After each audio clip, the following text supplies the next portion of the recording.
time. So, marami po yan, ano? Okay, you wanted to add to that? Yeah, he's saying, why aren't they hitting on it? You know, this is like the cigarette industry. The moment you admit that it causes, can you imagine the lawsuits these pharmaceutical companies are going to get, the doctors are going to get hit with, all these lawsuits from parents who've been spending on their autistic children. That has been exported here already. In fact, there is a proliferation of schools for special children with ADHD, ADD, That's right. all of that. It's a new industry. You know. It's been exported here. But look at who are the ones who are sending their kids there.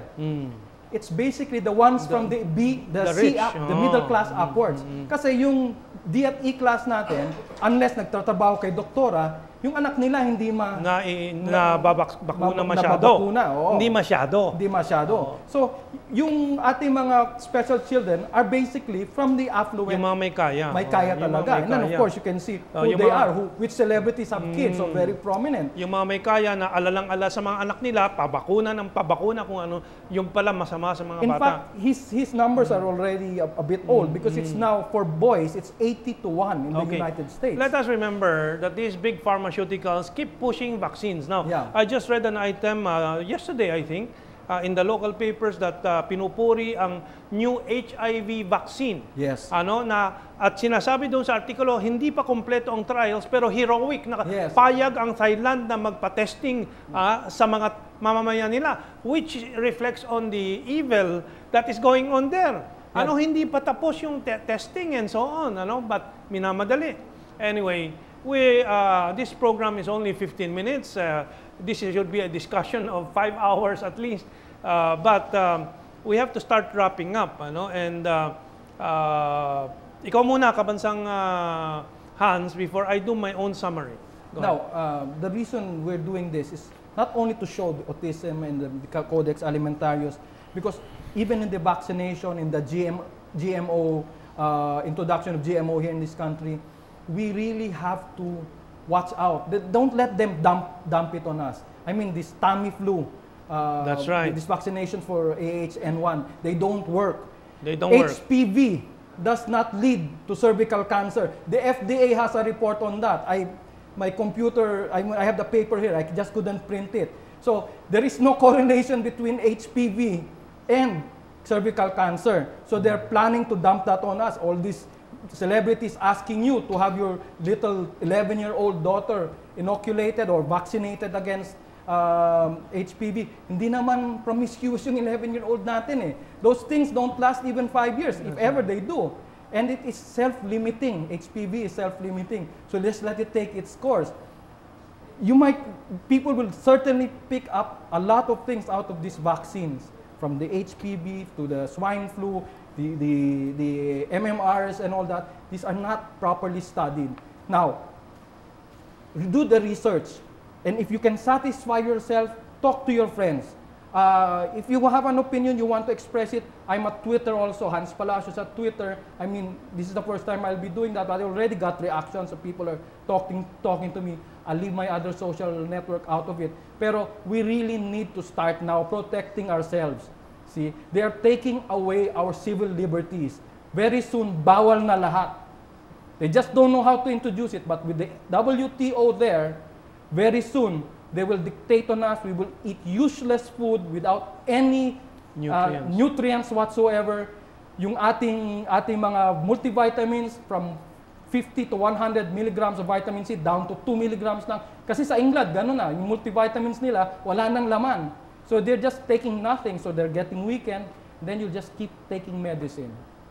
And you'll be taking all the normal things that the pharmaceutical companies like to throw at us. And remember, they control the media. It's like in the beginning, the biggest lobbyists in the Hill were the ones from the cigarette companies. Now, the biggest lobbyists in Washington are the pharmaceutical companies. And they affect us. Apektado tayong lahat. Kasi malapit na nilang i-control ang kinakain natin, ang medisina natin, pati yung organic food, pati yung kinakain nating karne, pati yung isda, lahat yan. They are now making genetically modified insects, pati tao, magiging genetically modified na rin. Well, okay, so itong napakahalagang topic, maiksi lang oras natin, pero marami tayong na-cover. At ito ay, warning bell, na tayo ay dapat maging alerto na at pag-aralan ito. Who can you trust? Do you trust the mainstream media? Do you trust us in this discussion? Don't. Trust yourself. Do your own study. Kami ay nagdahatid lang ng pasimula ng pag-aaral ninyo nitong mga issue na to. 20 years ago, we warned against globalization. It has destroyed our economy.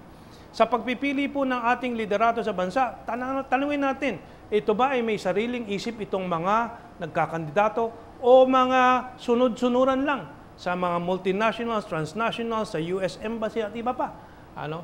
And tayo maninindigan ba? Tulad nung aking anak na gustong bakunahan na naman na hindi ko man alam kung anong bakuna niyan, na kaya ko naman magpabakuna kung kailangan. At ang pinakalaban sa sakit ay yung pagpapalakas ng katawan. Sa tahanan namin, ako'y kada 3 araw, 1 dosenang buko ang binibili ko. Nakakatulong pa ako doon sa coconut industry natin. Lahat ng mineral, vitamina, kuha nila sa coconut water. But of course, big media will not say that because they will lose their pharmaceutical ads, yung mga gamot sa sipon, gamot sa asthma, at iba pa. So, ito po ang serbisyo ng Global News Network sa ating lahat at sa inyo na marinig nyo itong ayaw palabasin ng mainstream media. Whether they be print, yung malalaking mga dyaryo o yung mga broadcast. And salamat sa Destiny Cable at Global News Network. Tayo'y laging may ganitong pagkakataon. Salamat kay Kamansang Hans Palacios. Salamat sa ating mga international guests from the internet. Actually, we are allied to Infowars.com also, to Webster Tarpley and so many others in the international crusade to fight the global dictatorship of the corporations, the big corporations. We're not saying business is bad. We're saying there are corporations that are truly working hard to serve their consumers, but there are big corporations using their power to impose a lot of things that are bad for us so that they can increase and increase and increase their profit. Okay, I think we've run out of time. So maraming salamat, Kamansang Hans. And we will continue with this in the continuing education about the poison of this decade, the Codex Alimentarius. Maraming salamat po at mabuhay po tayong lahat.